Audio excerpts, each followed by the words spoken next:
आजा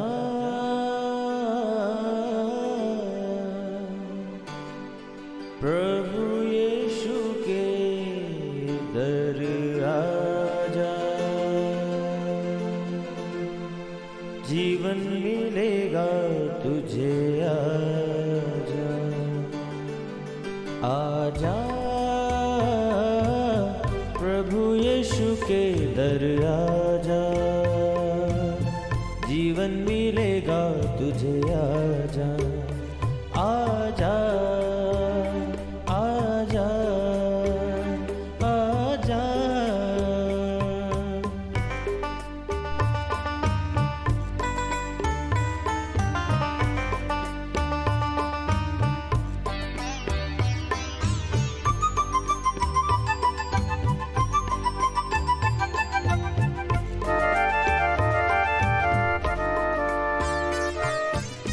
दिल पे जो तेरे बड़ा बोझ है, सारी उम्र का एक रोग है।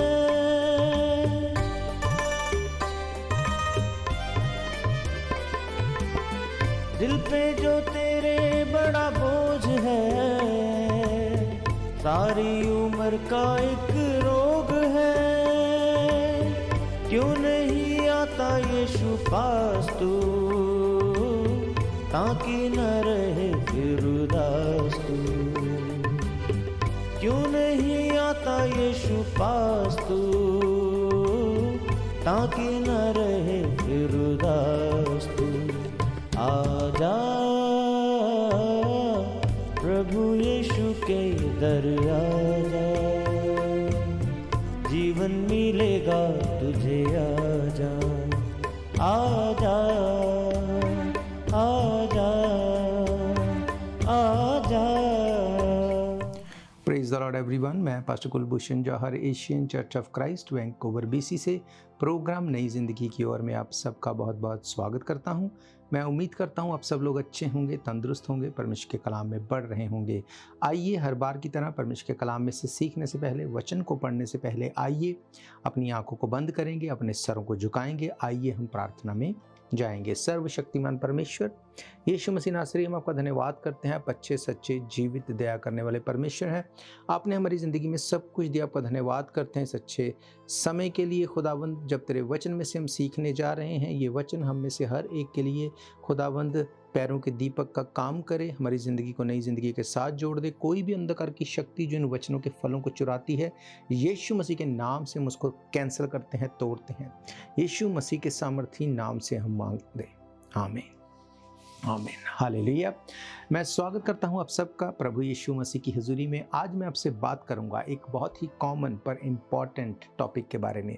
हम लोग अक्सर इस बात को सुनते हैं कि परमेश्वर हमारे दिल में रहता है, परमेश्वर हमारे अंदर रहता है। हम इस बात को अक्सर ये बोलते हुए लोगों को सुनते हैं कि परमेश्वर कहीं नहीं है, वो हमारे अंदर है। आज मैं आपको बताऊंगा बाइबल इसके बारे में क्या कहती है। क्या सचमुच परमेश्वर आपके अंदर है? क्या सचमुच ये सही है जो हम बोलते हैं कि परमेश्वर हमारे अंदर है? कुछ ऐसी चीज़ें जो हम जनरली सुनते हैं लोगों से, आज मैं आपको बताऊंगा कि बाइबल उसके बारे में क्या कहती है। आइए सबसे पहले हम परमेश्वर के कलाम में से एक हिस्से को पढ़ेंगे जो हमें मिलता है रोमन्स की किताब 8 अध्याय उसकी 9 आयत। हम देखेंगे क्या सचमुच परमेश्वर हर एक के अंदर रहता है। आइए हम इसको देखेंगे। लिखा है, परंतु जबकि परमेश्वर का आत्मा तुम में बसता है तो तुम शारीरिक दशा में नहीं परंतु आत्मिक दशा में हो। यदि किसी में मसीह का आत्मा नहीं तो वो उसका जन नहीं। बाइबल इस बात को कहती है कि अगर परमेश्वर का आत्मा तुम में वास करता है, बाइबल कहती है तो तुम शारीरिक दशा में नहीं हो, तुम आत्मिक दशा में हो। पर अगर तुम में परमेश्वर का आत्मा वास नहीं करता तो बाइबल कहती है कि वो परमेश्वर का जन नहीं है। बाइबल ये नहीं कहती कि वो मर चुका है, बाइबल ये नहीं कहती कि अब वो जीवित नहीं है इसलिए परमेश्वर उसमें नहीं है। मेरे प्रियो, इसका मतलब ये है कि बाइबल इस बात को बताती है कि अगर आप ये बोलते हैं कि परमेश्वर मेरे अंदर है, तो आपको ये समझना पड़ेगा कि परमेश्वर का आत्मा अगर आप में है, अगर आप उसका मंदिर हैं, तो उसकी यहाँ पे एक कंडीशन है। बाइबल क्या कहती है? अगर परमेश्वर का आत्मा तुम में बसता है तो तुम शारीरिक दशा में नहीं, आत्मिक दशा में हो। अब मैं आपको अगर इंग्लिश भाषा में हम इस वर्स को पढ़ें, Roman 8 verse 9 English standard version, वहाँ पे लिखा है, you however are not in the flesh but in the spirit, if in fact the spirit of God dwell in you, anyone who does not have the spirit of Christ does not belongs to him। Hallelujah. Bible कहती है अगर परमेश्वर का आत्मा तुम में बसता है तो तुम शारीरिक नहीं आत्मिक होगे, और अगर तुम में परमेश्वर का आत्मा नहीं बसता तो तुम उसको बिलोंग नहीं करते। अब जैसे मैं आपको अक्सर बताता हूँ कि बाइबल जो है वो इब्रानी और ग्रीक भाषा में लिखी गई। अब ग्रीक भाषा में जो बसता है, जो ड्वेल वर्ड हमने पढ़ा, अगर उसको आप देखते हैं तो 3611 नंबर वर्ड, जिसका मतलब है हाउस, होम। इसका मतलब अगर परमेश्वर का जो आत्मा है उसका घर हम लोग हैं तो हमारी सोच स्पिरिचुअल होगी। हालेलुया। मेरे प्रियो, बाइबल बताती है कि अगर उसका आत्मा हम में बसता है, ड्वेल करता है। अब बाइबल में और कहाँ पे इस सेम वर्ड को यूज किया गया? भजन संहिता 91 अगर आप पढ़ते हैं, वहां पे लिखा है, जो परम प्रधान के छाए हुए स्थान में बैठा रहता है। अब उस बैठे रहने को ओरिजिनल इब्रानी भाषा में वहां पे वर्ड आया यशब। यशब और ड्वेल, इसका मतलब जो है वो बिल्कुल सेम है, एक ही उसका मतलब है कि घर, हाउस। अगर परमेश्वर का आत्मा हम में घर कर चुका है, बस चुका है, तो उसने कहा तो तुम शारीरिक दशा में नहीं परंतु आत्मिक दशा में होगे। हालेलुया। फिर आप जेलसी नहीं करेंगे, फिर आप हेट नहीं करेंगे, फिर आप किसी का नुकसान नहीं करेंगे, फिर आप पाप से दूर रहेंगे, आप नशा नहीं करेंगे, व्यभिचार नहीं करेंगे। आपको क्या लगता है, आप सिगरेट शराब भी पिएंगे, आप नशे भी करेंगे और आप ये भी बोलेंगे परमेश्वर मेरे अंदर रहता है? आप ऐसा सोच सकते हैं क्या? पवित्र आत्मा आपके अंदर होगा और आप ऐसी चीज़ों में इन्वॉल्व होंगे? नहीं। अब अगर कोई इस दुनिया को छोड़ के चला जाए तो ये एक कॉमन बात है, हम क्या बोलते हैं कि ये व्यक्ति स्वर्ग सिधार गया। स्वर्ग सिधार गया मतलब इस बात की गारंटी है कि वो स्वर्ग में ही गया है। मेरे प्रियो, क्या ये सच है? नहीं, ऐसा नहीं है। हर एक व्यक्ति स्वर्ग नहीं जाएगा। उसी तरह से हर एक व्यक्ति में परमेश्वर का आत्मा नहीं है। अगर आप बीच में परमेश्वर का आत्मा है तो उसने कहा तो तुम शारीरिक नहीं होगे, तुम आत्मिक होगे। हालेलुया। मेरे प्रियो, इस बात को हमें समझना पड़ेगा। बहुत बार हम चीज़ों को लाइटली ले लेते हैं। हमें लगता है परमेश्वर सब जगह है, विच इज़ ट्रू। परमेश्वर सब में है। बाइबल ऐसा नहीं कहती। परमेश्वर अगर तुम में है, अगर तुम उसका मंदिर हो, अगर परमेश्वर के आत्मा का घर तुम्हारी बॉडी है तो तुम स्पिरिचुअल होगे। तुम गाली सुन के गाली नहीं दोगे, तुम शारीरिक चीज़ों के ऊपर मेडिटेट नहीं करोगे, तुम लोग आत्मिक होके सोचोगे। प्रेयर की एक इंपॉर्टेंस होगी तुम्हारी लाइफ में, चर्च की एक इंपॉर्टेंस होगी, परमेश्वर के साथ संगति में रहना एक उसकी वैल्यू होगी। आज हर चीज़ की वैल्यू हमारी लाइफ में हम देखते हैं, पर जब बात आती है स्पिरिचुअलिटी की तब हमें लगता है परमेश्वर सब जानता है। पर बाइबल ऐसा नहीं कहती।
बाइबल कहती है अगर परमेश्वर का आत्मा तुम में नहीं तो तुम उसके जन नहीं। इसका मतलब ये पॉसिबल है, ये सच्चाई है कि हर एक में परमेश्वर का आत्मा नहीं है। उसने कहा तो तुम उसको बिलोंग नहीं करते, एग्जिस्ट नहीं करते तुम वहाँ पे।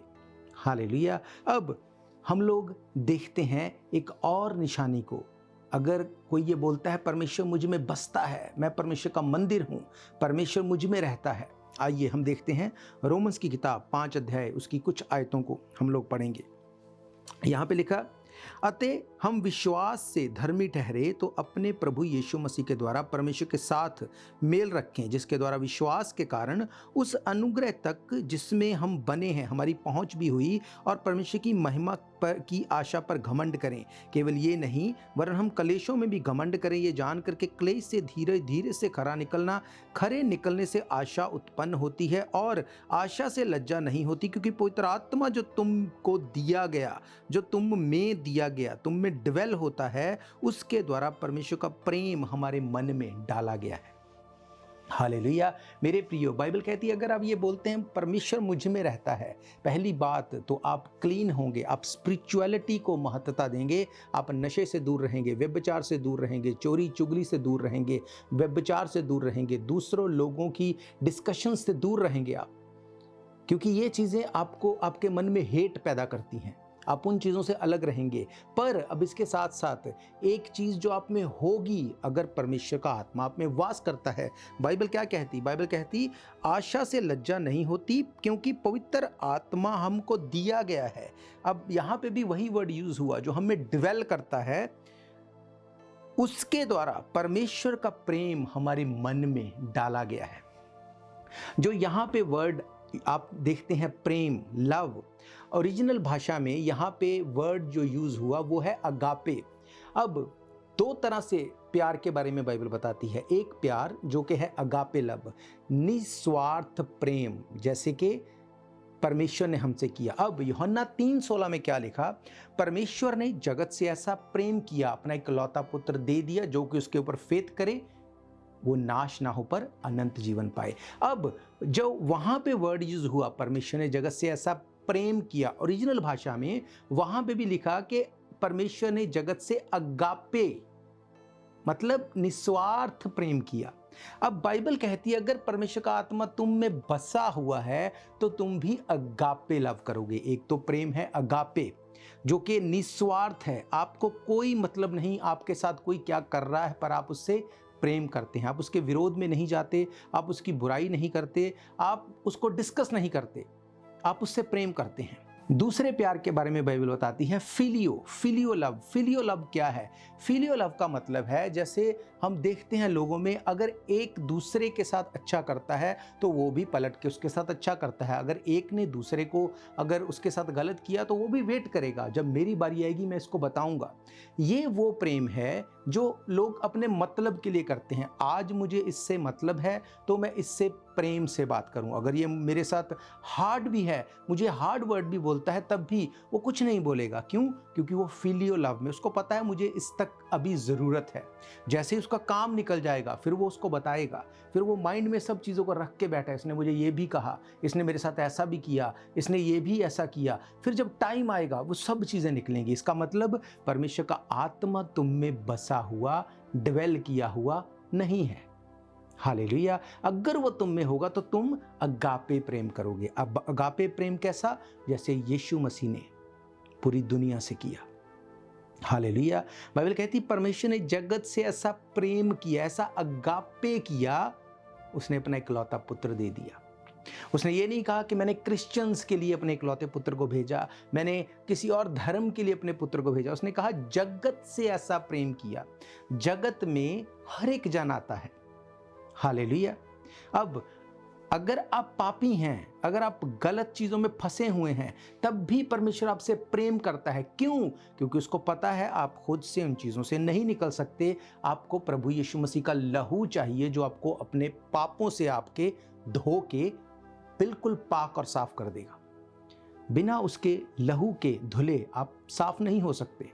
हालेलुया।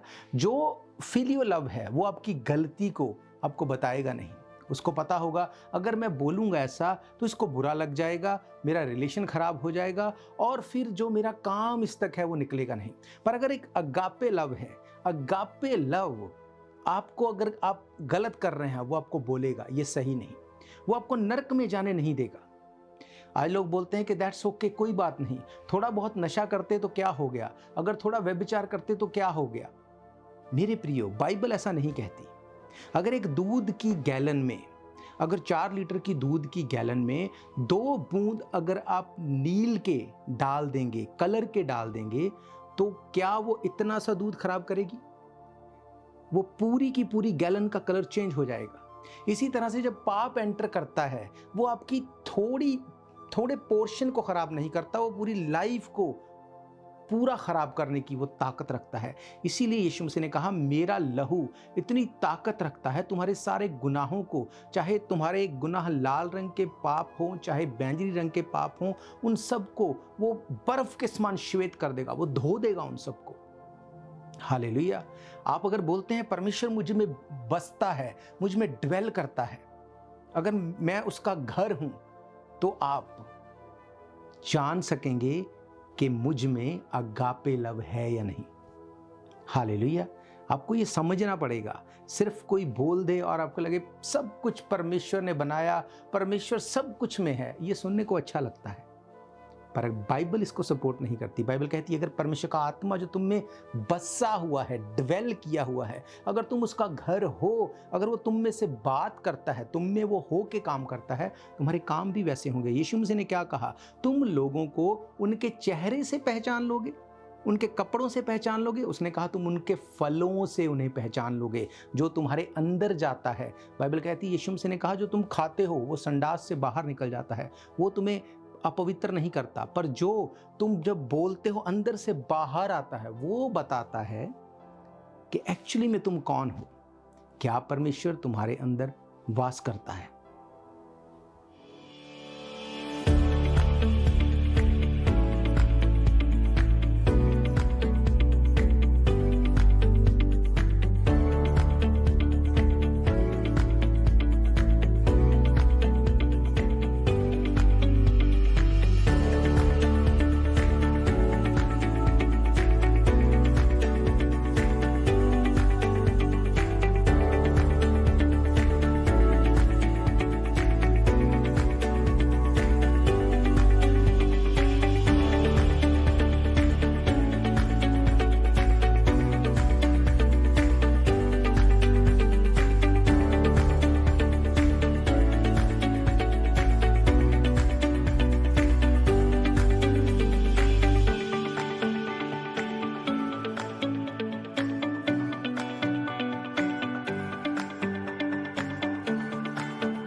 बाइबल कहती है उसके फलों से तुम पहचान लोगे। अब फलों की जब बात आती है तो कैसे हम लोगों के फ्रूट के बारे में, कैसे उनके फलों के बारे में हम जान सकते हैं? मेरे प्रियो, मैं आपको अक्सर बताता हूं कि कोई भी व्यक्ति किसी भी धार्मिक स्थान के ऊपर जाके कभी भी ये जाहिर नहीं होने देगा कि वो अंदर से क्या है, वो अपने आप को अच्छा ही दिखाएगा। इसी चीज़ को अगर भजन संहिता आप पढ़ते हैं 50 अध्याय, उसमें 16 आयत से लिखा, परंतु दुष्ट से परमेश्वर कहता है तुझे मेरी विधियों का वर्णन करने से क्या काम, तू मेरी वाचा की चर्चा क्यों करता है। इसका मतलब जो दुष्ट है, जो परमेश्वर के वचन को नहीं मानता, जिसके अंदर वो परमेश्वर का आत्मा वास नहीं करता, वो भी परमेश्वर की वाचा की बात करता है, वो भी परमेश्वर की बात करता है। पर बाइबल कहती उसकी निशानी क्या होगी। आगे इसको अगर पढ़ते हैं, वहां पे लिखा, तू तो शिक्षा से बैर रखता है मेरे वचनों को तुच्छ जानता है। जब तूने चोर को देखा, उसकी संगति से प्रसन्न हुआ, जो और परस्त्रीगामियों के साथ भागी हुआ। तूने अपना मुंह बुराई करने के लिए खोला, तेरी जीभ से छल की बातें तू गढ़ता है। तू बैठा हो अपने भाई के विरुद्ध बोलता, सगे भाई की चुगली खाता है। ये काम तूने किया और मैं चुप रहा, और इसलिए तूने समझ लिया कि परमेश्वर बिल्कुल मेरे समान है। परंतु मैं तुझे समझाऊंगा, तेरी आंखों के सामने सब कुछ अलग अलग दिखाऊंगा। हालेलुया। बाइबल कहती तू अपने भाई के विरुद्ध काम करता है, उसकी चुगली करता है, तू परस्त्रीगामी के साथ, तू अडल्ट्री में इन्वॉल्व रहता है, तू चोरी करता है, तू हर उस चीज को करने को एंजॉय करता है जो बिब्लिकल नहीं। फिर तू नहीं बोल सकता परमेश्वर मुझ में वास करता है। अगर परमेश्वर तुझ में ड्वेल करता है, अगर परमेश्वर का आत्मा तुझ में है, बसा हुआ है, यशप है, अगर तेरी बॉडी उस परमेश्वर के आत्मा का मंदिर है, तो फिर इस बात का तुझे ध्यान रखना होगा कि तुझे बिब्लिकली चलना पड़ेगा, जो बाइबल कहती है उसके अकॉर्डिंग चलना पड़ेगा। तेरी नेचर अगापे प्रेम होना चाहिए, निस्वार्थ प्रेम। ऐसा नहीं कि आज इससे मतलब है तो जो भी वो बोले वही सही है, वैसे ही मुझे चलना है, जैसे ही मेरा मतलब निकल गया। फिर ये भी नहीं देखना कि भाई तू है भी है कि नहीं है, मेरा काम हो गया, आई डोंट केयर।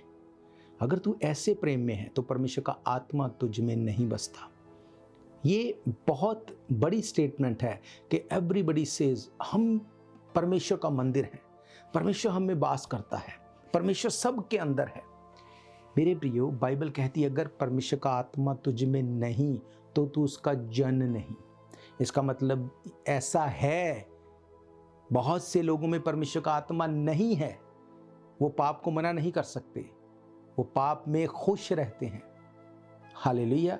तो मेरे प्रियो, आज से इस बात को मेक श्योर करो कि हमें परमेश्वर ने इसलिए बनाया कि हम उसके मंदिर बन सकें, हम आराधना कर सके। बाइबल कहती परमेश्वर ने मनुष्य को इसलिए बनाया ताकि मनुष्य उसकी आराधना करे। और बाइबल कहती भजन संहिता में कि परमेश्वर इज़राइल की स्तुतियों में विराजमान है। मीन्स अगर हम आराधना करने वाले हैं, हमारी बॉडी परमेश्वर का मंदिर बनेगी ही बनेगी। हम बुराई से अलग रहेंगे, पाप को मना करेंगे, गलत चीज़ों से अलग रहेंगे, सबसे अगापे प्रेम करेंगे और परमेश्वर के वचन को पूरा होते देखेंगे। हालेलुया। मेरा ये फेथ है, ये वचन आपकी ज़िंदगी में काम करेंगे। आज से आप ध्यान रखेंगे कि आपका शरीर परमेश्वर का मंदिर है। आप वही करेंगे जो परमेश्वर के मंदिर में होना चाहिए, वही देखेंगे जो परमेश्वर के मंदिर को देखना चाहिए, वही सुनेंगे, वही बोलेंगे जो परमेश्वर के मंदिर में होना चाहिए, ताकि आपकी लाइफ एक्चुअली में ब्लेस्ड हो सके। आप देखो, जब परमेश्वर के मंदिर में आप जाते हैं, कैसा होता है परमेश्वर का मंदिर, कैसा होता है परमेश्वर का भवन।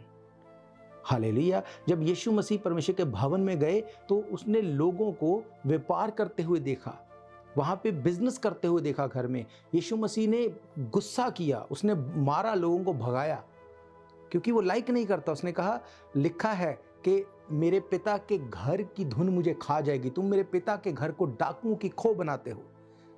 अगर आप परमेश्वर के मंदिर की केयर नहीं करेंगे, अपनी बॉडी की केयर नहीं करेंगे जिसमें परमेश्वर बसता है, परमेश्वर इसको लाइक नहीं करेगा। हालेलुया। तो मैं आपको बताना चाहता हूँ, अगर प्रोग्राम को आप फिर से सुनना चाहते हैं, आप हमारे YouTube channel Asian church of Christ Vancouver BC पे जाके डेट वाइज सर्च करके इन प्रोग्राम्स को फिर से सुन सकते हैं। इसके अलावा टीवी, रेडियो, टिकटॉक, रंगबल और पॉडकास्ट, हर एक सोशल मीडिया के माध्यम से अलग अलग भाषाओं में एवरी डे आप इन वचनों को सुन सकते हैं, दूसरों तक बांट सकते हैं। अगर आप परमेश्वर के भवन में आना चाहते हैं, हर इतवार दोपहर 1 बजे हम परमेश्वर के भवन में मिलते हैं।